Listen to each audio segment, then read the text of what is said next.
good afternoon, everybody, and welcome to this, the final First Friday of 2023. Really glad that for those that are here live with me today and those catching up afterwards. Amazing, a year has gone by, and I think probably the first tip you can give anybody at the end of a year, and it's an important one for comms, I think, is to do a review. It's great to sort of review what you've been doing over a year, and I think it can be an encouraging exercise actually, as well as actually helping you to plan into next year. And what I've been delighted with is I've reviewed what we've done this year with Hannah's help, is to go, oh wow, we've actually done an awful lot this year in terms of communications. Now I'll just say up front that it is just me today, because Hannah is having some well-earned time off, but she's helped me put together what we're doing today. And I think as you will look through what we've done this past year, I'm just sort of really encouraged that I think this allows, I think anybody who looks at this material and you follow it, I think you've got a fantastic map to have brilliant church ministry and communications. We've covered an awful, really north, south, east and west. Some things have been very technical and software driven, but we've also gone and stepped right back in terms of other areas of communication and looking at very much the why, how and what of communications and how that links into church ministry and all of those things. So first tip, do a review, because it's good, because it's encouraged me just doing this for what we've been doing with First Friday. As I've said to those that are with us today, one of the things that Hannah and I are considering is where to take for First Friday as we go into next year. It could be more of things like this. It could be coming to your regional association, perhaps your cluster, perhaps helping you individually as a church move forward on particular areas. Hannah and I are really keen about good church communications and just see this as integral to church ministry and the gospel. So we are here to help you, and do get in touch with us if you'd like to take things forward. Right, let's go on to our review then. So these will just be sort of a whistle-stop tour, a few minutes on each of those. But just a reminder, and to say that on our First Friday page, baptist.org.uk/First Friday, you will find links to each of these videos. So as any of these, I would suggest as I sort of go through these relatively quickly, you go, oh, okay, then that looks interesting. I'm going to go back and have a look at that video in a little bit more detail and go, okay, then that could be worth spending some time. Now, of course, we'd love you to go back over all of them, but you know, it'll be a bit of work for that. But so look at the things that I think pique interest and energy and have a look at those. So January, we particularly looked at equipping and resourcing for the year ahead. And we saw that this was really important in terms of setting up not only a project plan, but also reflecting and reviewing on where you and your ministry, your church, what is the arc of the coming year? What is the story you are going to tell? There is a real danger in local church ministry life, and a danger within related comms. You just keep doing the same things and wandering along, never questioning, and you just go, well, that's because we've always done it and it seems to work. But I think if you look at Jesus, he had a bit of a plan, and that plan worked out. And I think we need to use, and so did Paul, and plenty of other biblical characters had a plan. And I think now at this time of year, December going into January, what is the story you are going to tell in 2024? What will you be doing? What is the kingdom story you will be telling your congregation, your community this time next year? So equipping and resourcing for the year ahead, get that plan down. Don't just carry on wandering through doing the same old things. Have a story. What is the story? Visualize that story. Get people on board with that. As we've sort of got on that screen there, there's lots of detail that will help you with that. But see it as enjoyable. See it as, what is the story you're going to tell? And then think, right, this is going to energize me for everything I'm going to be doing. And even if you are not personally involved with comms, this is how your congregation or your context will then be energized and feel like this is where we're heading next year. This is God's plan for us. February. Now, February is a good example. We've had the blessing of some fantastic comms people through this year, and we had Ben Elliott, who is the former comms director at the Well and is now has an independent business as well. And Ben came in, and he sort of carried on what I've just been talking about the sort of vision, culture, about looking ahead. And then in some respects, I know as it says on the slide there, the sort of the working backwards, where is your end goal and what do you need to do to achieve that goal? What are the things you need to put in place for that? And then as you go through and as you sort of plan things, even though I've just said about not doing the same old, that's important. But nevertheless, there are things that you will generate that will be helpful, even if it's just a template or an approach, which you could reuse in following years. So in some respects, the more you do this and the more you're intentional, the easier it becomes over time. So Ben was really helpful there in February. If there's one that you go and have a look at, if you want to sort of step back and look at communications broadly, go and watch Ben Lucas's video again. I absolutely loved his session. I love, a lot of people love Ben. He's somebody who's he's a prophetic voice, and God's called him in a particular way. And central to his ministry over recent years is that he's been called as a missional listener. And that's been really challenging for somebody who, like Ben, who would have come and said, I'm a listener by default, I'm a community guy, I try and see God out there already working in the community.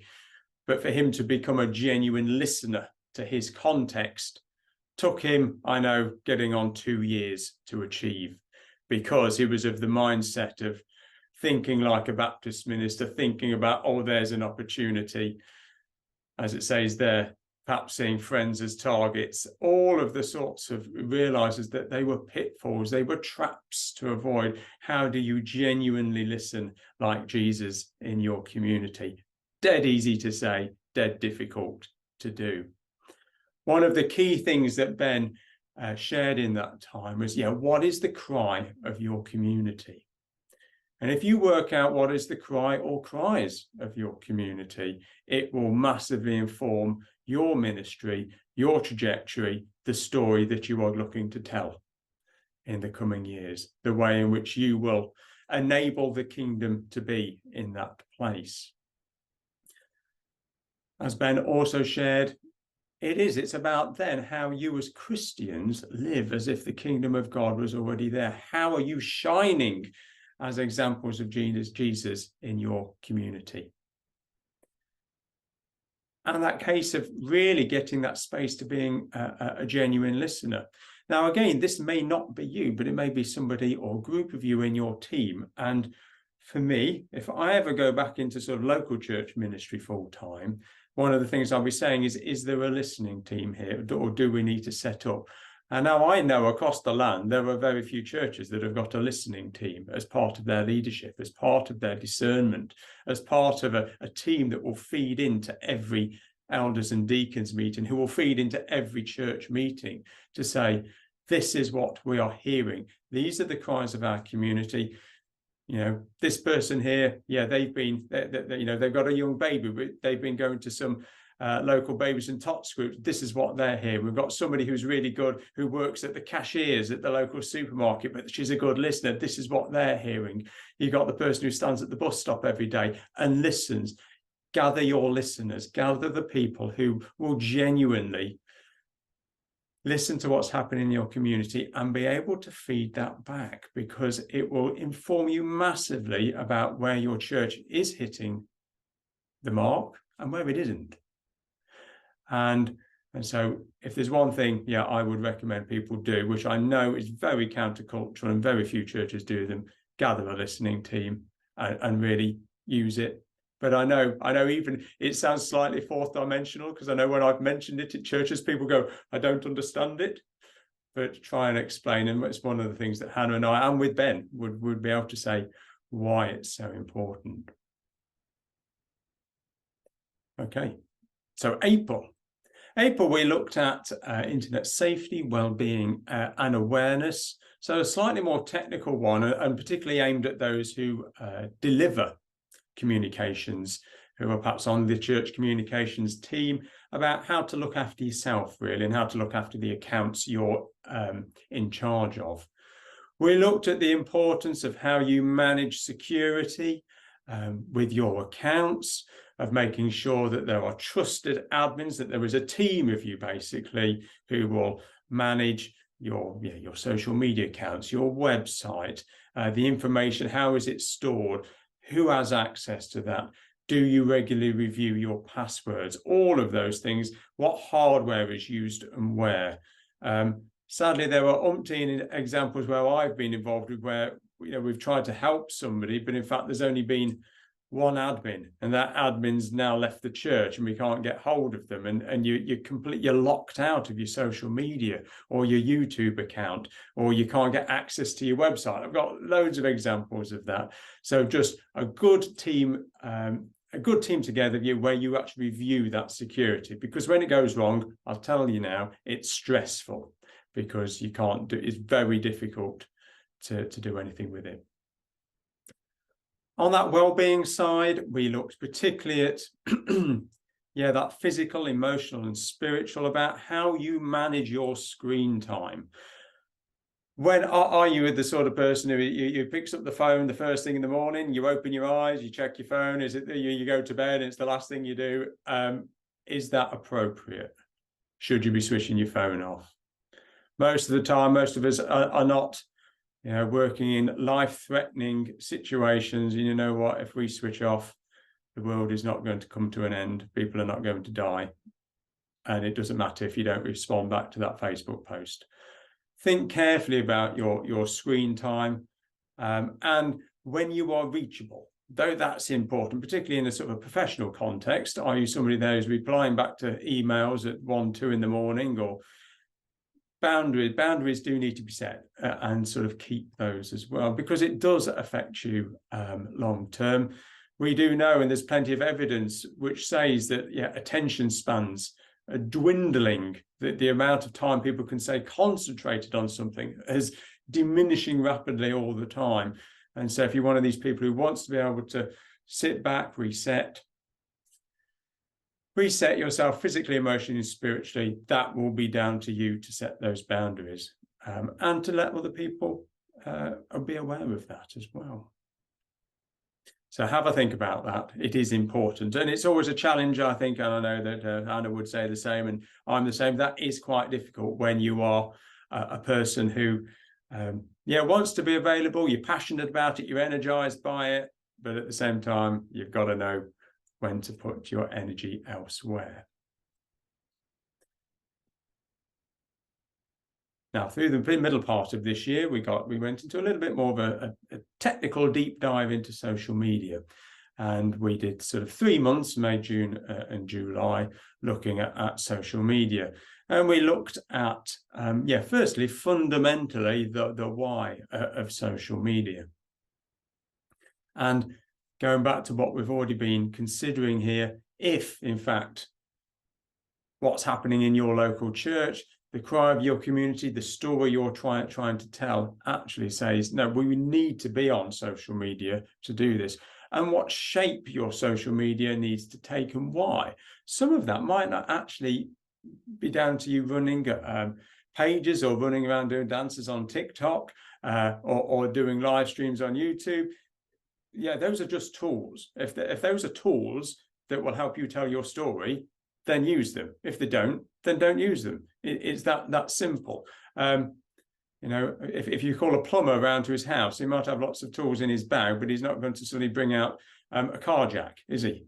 Because a car jack's useless when your bath's leaking. So think about what's useful to the context.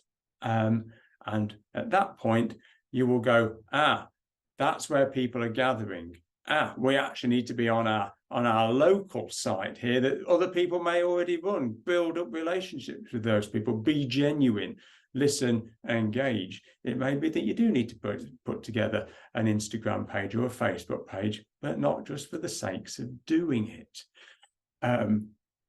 The why will inform which social media channels and whether or not you need to be on social media at all. And if you do, there are plenty of ways in which you can do that well. Into June, we sort of went a little bit deep dive. So if you have decided you do need to go into social media, again, it's sort of just having a plan about how you're going to do this, and looking at things that will help you, looking at the way in which, what are the trends at the moment, what are the things that will help you plan out the post that you want to use. So as it says there, scheduling is a very helpful way to stop you having to suddenly work at the weekends or evenings or put things out. You can now work with, there are several software solutions out there, of which some are there to be paid for. Some of them have got free versions as well. Here at the Baptist Union, we use Hootsuite, which is a paid-for version. It's still not massively expensive, but it's very helpful for our scheduling. Now, I'm jumping a little bit ahead to later on in the year when we looked at AI, artificial intelligence, but even in things like Hootsuite now, there's two lots of artificial intelligence helping you on your social media. Firstly, it will help you write contextual posts for your different social media channels using language which it knows works well. And the second bit it uses is actually looking at your engagement on a particular channel and will tell you when it would be best to post, and it will give you times on particular days. So you can't be going, well, you can look at your analytics, which again we'll come on to in a bit, and you can do it manually, but if you've got more to do, this is where things like artificial intelligence are really helpful professionally. So having your plan, scheduling, designing, getting it out there, these are things that are all there to help. So a little bit of a break then came in with that, because then for those of us who were able to gather in Telford, it was great to bring a first Friday into the flesh, into sort of on-site at Telford. And what we tried to now, we didn't video that. So there you go. Our dogs decided to bark in the middle of a recording, but there we go. That's things. He didn't want to come in earlier, so I brought the dog in now. In June, the whole idea was that we were trying to show that once you have decided that you've got some comms channels that you want to develop, and maybe you've not done this before, you're not technical, you're not quite sure where to start, that in fact this is actually not that difficult. Now, I'm old enough to have started work as a sort of a website developer back in the mid-90s, the very early days of the internet, and you were seen as some sort of technical god back those. People were just amazed that you could create something that would go on the internet. Thankfully, it has become far more democratized, is that anybody with a little bit of guidance can create a website, can create a Facebook channel, can do live streaming, can take stuff on their phone and get it uploaded. All of this now is so radically changed in the past 25 years. And what we did at that assembly seminar is that we had Adam from Hub Digital, who is really passionate about supporting Baptist churches with their website, and they have lots of different website solutions. And he showed how quickly you can get a church website together, which has got massive support in terms of content, design, templates. It'll even pre-populate how a website, a typical Baptist church website would look.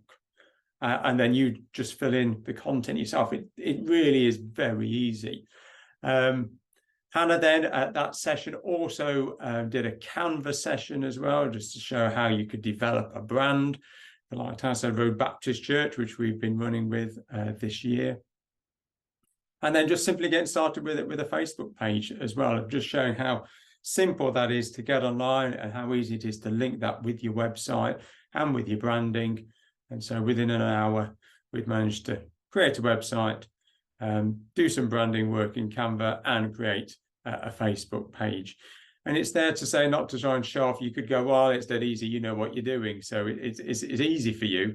But in fact, it's to show that the tools have developed that with some support, it is really easy to do. And to remind that support could become from Hannah or ourselves as we go into next year. If you think, oh, I'm interested in having, updating our church website, I don't quite know where to start, come and have a chat, and we'll help you. And then we'll bring other people like Adam from Hub Digital on board as well. So that was an enjoyable weekend in June. It was great to do that. And then in July, back online, we came back to our sort of social media, our advanced session on that, and just to have a look at some of the other things that you could consider once you've got a bit of confidence with your social media.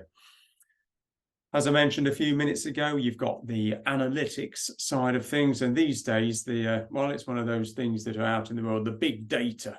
There's lots of big data that you can analyze and look at related to your own channels.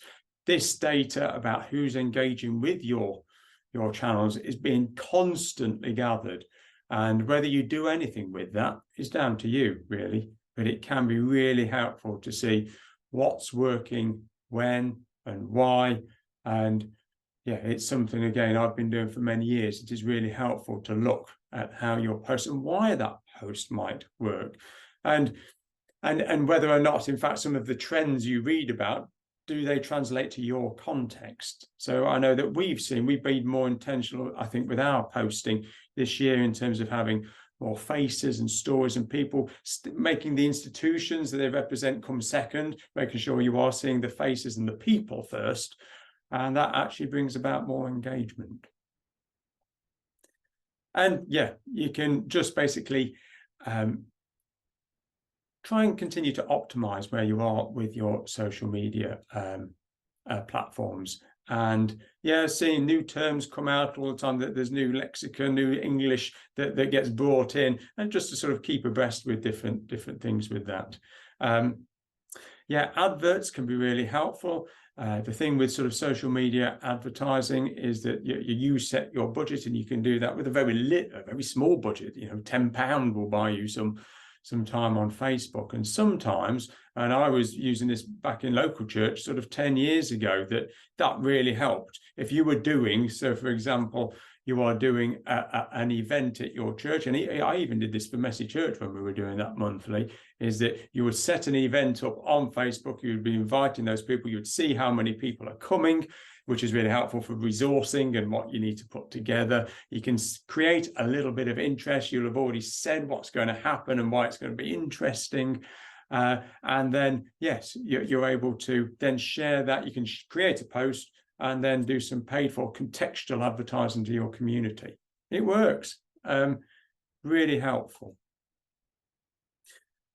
On into August, when that cyclical moments through the year where it's helpful to look at different things going forward, taking a moment to reflect on what's coming and what has been. Now, of course, what I've said at the start here, do a yearly review, definitely, but also perhaps do quarterly reviews through the year as well. It does help you to see whether or not you're on track. It's sort of just checking you wanted to go that way, but have you drifted off course in any way? What's there to celebrate as well? And if you can get you and yourself, others, of course, planning for winter and Advent, we looked back, and again, that August, September time is a really good, if you think that in fact part of your story for the year will come to a great crescendo at sort of Advent and Christmas, and that you will be having some great events that will bring the community together. Planning that ahead is really important. And certainly if you are anybody who's well involved with our local church, be an elder deacon, a church member, children's work, the minister, when you actually start to get now, 1st of December today, when you actually start to get to December, it can be your time to planning is largely gone. You will be very reactive, and it can be quite stressful. And what is supposed to be a waiting for God in a contemplative, reflective way becomes anything but for people in church, which again is the irony. Is that what Jesus wants for us? I don't think so, actually. So I think if you end up going through this season, this Advent season, going, I am so tired at the end of it. Oh, that was just so stressful. Oh, there was so, again, reflect on why you're doing that. And just because you've always done it, not that to be a reason to continue doing it. Use the liturgical moments of the year to reflect on what they're saying to us. And that's the beauty of the Bible and the Bible stories and the liturgical year, for us to actually say, what are they saying to us right now? We obviously looked at how you content plan and thinking about what are you doing in that time? What will be the lead up? What do you need to get in place? And in where? Which channels? What are the connections that you will be doing? And again, we've got another mention there on the slide about artificial intelligence with ChatGPT and other things, which, makes life a little easier.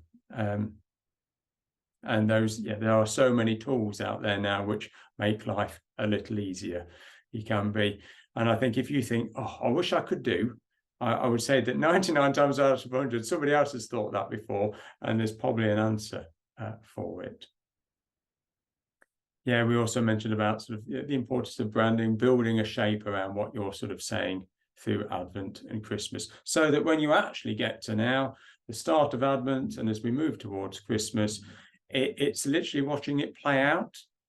You don't want to be doing planning and scheduling and content creation and planning events or doing anything like that now. You actually want that to run itself. You actually then want to be on the ground engaging with the people you're trying to connect with and tell about Jesus. You want Christmas and Advent. It might still be busy, that's fine, but busy in a way for which, you're really connecting. You don't want to be doing the things you could have already done. October. This is where Hannah did a little bit more of a deep dive into Canva. Looking at just again, it's a fantastic tool, and again, not that expensive, but it helps you to really develop a good looking something that says something through your branding and the colors that you use. And Canva's clever as well. It will show you the colors that will work, the ways in which the things that you engage with and give out into the world will look the part. There is a little bit of competition out there, that there is a professional expectation out both in sort of website, video work, social media, that everybody is got to produce something that has got a certain level of quality to it. But the journey to get to a certain level of quality isn't nowhere near as difficult as it used to be. You can do that. Anybody can do that with a little bit of training. YouTube videos are absolutely fantastic for that sort of thing. And if you wanted to particularly have a look at Canva and around colours, imagery and brands, go back and have a look at the October first Friday as well. I spent some of that time as well looking at artificial in a little bit more depth, and just a reminder that our current Baptist Together magazine also looks at that in a lot more detail. I've been using what's known as image generative artificial intelligence throughout this year, exploring it, but also exploring the ethics of doing so and whether we should do, what are the things that we should be aware of going forward to sort of enter this period of AI. We are now entering a season where AI will be everywhere, and it already is. If you've got any form of technology, if you've got a phone, you've got AI and you're interacting with that daily. And so it's something, unless you go and live in the woods, away from everywhere, AI is now part of your life, and it's about going into that with your eyes open with that. And then we came into land with again another fantastic session. I absolutely love Craig Millward's session, and again from a bigger picture perspective, a bit like Ben's earlier on in the year, Craig's video is brilliant to go and watch. And I've been talking about this with people ever since I watched it going through. It is, looking at what we mean by the medium is the message, how we present ourselves, down to the way we, the clothes we wear, how we stand in church, what is the church like, the lighting, the approach to teach it. Absolutely everything is saying something. Do not think that your words are saying your message, because they aren't. Because people will look at their senses will tell them a story, and they will be looking for patterns in that story. Is the medium, the way you are doing your entire ministry, does that say something genuine? Is the medium and the message linked up together? And I found it a really fascinating, reflective session, and I really recommend you sort of go to have a look at that, because it's something which I was aware of, but I've just spent a great deal of time personally reflecting on that, in terms of the work that we do and the way that I'm thinking how we do things, how I will do things in the future, that you don't just go, oh, that looks all right. You go, what is it saying? Is that going to help us? Going right back to the beginning, the story you were trying to tell, the way you are trying to engage in that story, is it working? Is that going to happen? And that's where you may need other people coming in. That's where you need friends or colleagues or things like that, that perhaps don't go to your church, come in and say, tell us what the emotions that you tell us the story of your engagement with coming through the church. It's a bit like the mystery shopper type of thing. Can you get some mystery shoppers to come to your worship and then actually say, what was that like? Was it scary? Was it difficult? Were you bored? Did you think, what on earth is everybody doing here like this? Get some sort of feedback on the mediums you are using, and that's very much on site, but it's also online. If in fact you've got a certain brand online, which then when people come to you on site, you go, hang on, the way that you presented yourself online, and I've now come to you on site, they don't match. So again, what's the medium and message saying? And people will be very quick to go to spot inconsistencies with that. And I've been fascinated by it. So that is a whistle-stop tour of the year. I do recommend that if any of those areas, again, like I said at the start, do go and have a watch of any of those videos, and they will be useful in just taking you to that next step. And do get in touch with myself or Hannah, and we are there ready to sort of help you into sort of the next stage of First Friday.